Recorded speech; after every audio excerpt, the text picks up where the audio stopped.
Supreme court کے سابق chief justice Saqib Nisar کی مبینہ آڈیو لیک پر اب بین الاقوامی خبریں بھی بن رہی ہیں۔ ایک عکس آپ کے سامنے ہے۔ دنیا بھر میں اب یہ خبر پھیلی ہوئی ہے کہ پاکستان کے اندر مقتدر حلقے پاکستان کی عدلیہ کے ذریعے پاکستان کے فارمر پرائم منسٹر کو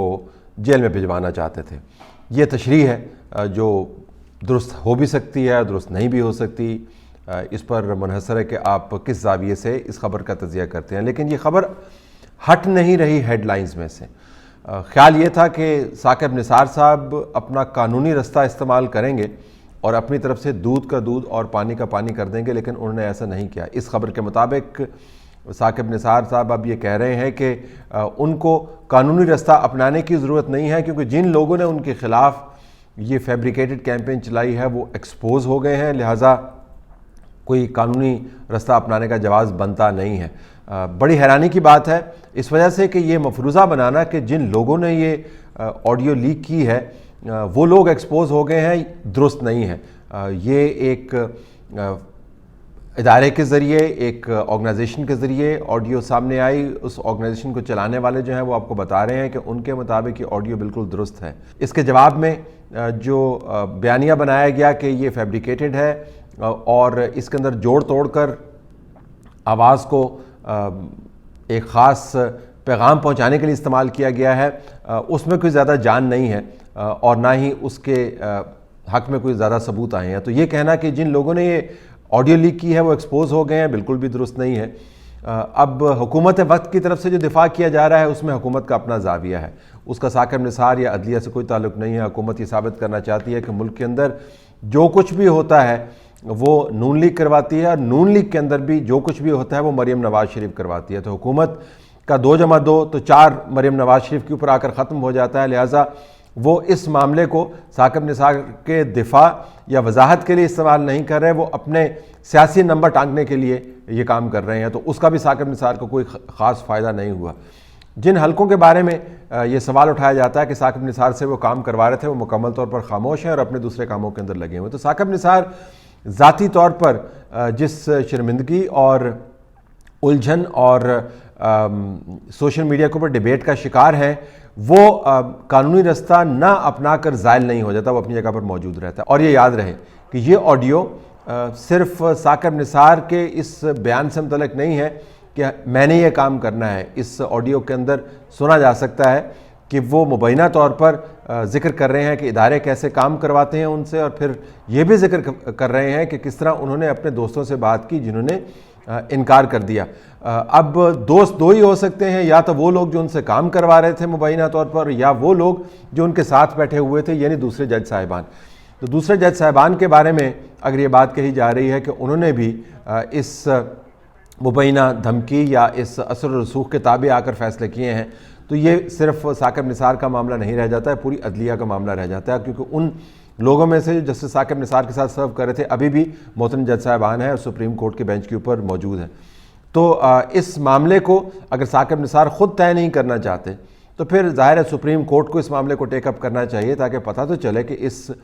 آڈیو لیک کی حقیقت قانونی طور پر سپریم کورٹ کی نظر میں کیا ہے اور اس کے پیچھے محرکات کس قسم کے ہیں۔ اگر یہ کام نہیں ہوا تو پھر تشریح 3-4 قسم کی ہوگی۔ ایک تو تشریح وہ ہے جو میں نے بین الاقوامی اخبارات کے حوالے سے آپ کو بتا دی کہ مقتدر حلقے یہ کام کروانا چاہتے تھے، اور جب مقتدر حلقے کو کام کرواتے ہیں یا کروانا چاہتے ہیں تو اس کے بعد اس کے اوپر زیادہ بحث کی گنجائش نہیں بنتی، لہٰذا اگر ثاقب نثار اس کو نہیں ٹیک اپ کرتے تو تشریح یہی ہوگی کہ ان کو بتا دیا گیا ہوگا کہ اس معاملے کو یہیں پر روک دیں، 3-4 دن خبریں بنیں گی، 5ویں دن لوگ بھول جائیں گے، اور مسائل کافی ہیں، بجلی کا مسئلہ ہے، مہنگائی کا مسئلہ ہے، افراتفری کا مسئلہ ہے، اور لڑائی کوئی کھڑی کر دیں گے تو یہ معاملہ جو ہے خبروں سے ہٹ جائے گا۔ تو ایک تو یہ تشریح ہو سکتی ہے۔ دوسری تشریح یہ ہو سکتی ہے کہ ثاقب نثار خود اس معاملے کے اوپر پروب نہیں چاہتے، کیونکہ اگر پروب ہوگی تو پھر ایسی فائلیں کھلیں گی کہ لوگ یہ سوچنے پر مجبور ہو جائیں گے کہ شاید ثاقب نثار نے بہت بڑی غلطی کی ہے اس معاملے کی پروب کو پرسو کرتے ہوئے۔ تو ثاقب نثار خود اس معاملے کو ایوائڈ کرنا چاہتے ہیں۔ ایک تشریح یہ بھی ہے اس کے ساتھ جڑی ہوئی، کیونکہ بہت سے ایسے کام ہیں جو بہت متنازع رہے ہیں، بہت سارے ایسے فیصلے ہیں جو متنازع ہیں اور لوگوں کا خیال ہے کہ وہ کروائے گئے تھے۔ تو ثاقب نثار کا خیال یہ ہو سکتا ہے کہ کہیں ان فیصلوں کی طرف لوگوں کی نظر نہ چلی جائے اور تمام کا تمام کچا چٹھا جو فی الحال چھپا ہوا ہے وہ کہیں سامنے نہ آ جائے۔ تیسری بات یہ کہ خیال یہ کیا جا رہا ہے کہ کوئی فرق نہیں پڑتا پاکستان کے اندر، آپ جو مرضی کر لیں، جتنی مرضی بحث کر لیں، کسی کا کسی پر کوئی اثر نہیں ہوگا۔ اگر آپ نے خاص بیانیے کے مطابق چلنا ہے تو پھر ثاقب نثار جیسی مبینہ طور پر جتنی مرضی حرکتیں کر رہے ہیں کوئی فرق نہیں پڑے گا۔ آپ آئین کو پس پشت ڈال دیں، آپ قانون کو پامال کر دیں، آپ پارٹیاں توڑوا دیں، لوگوں کو ایگزائل کروا دیں،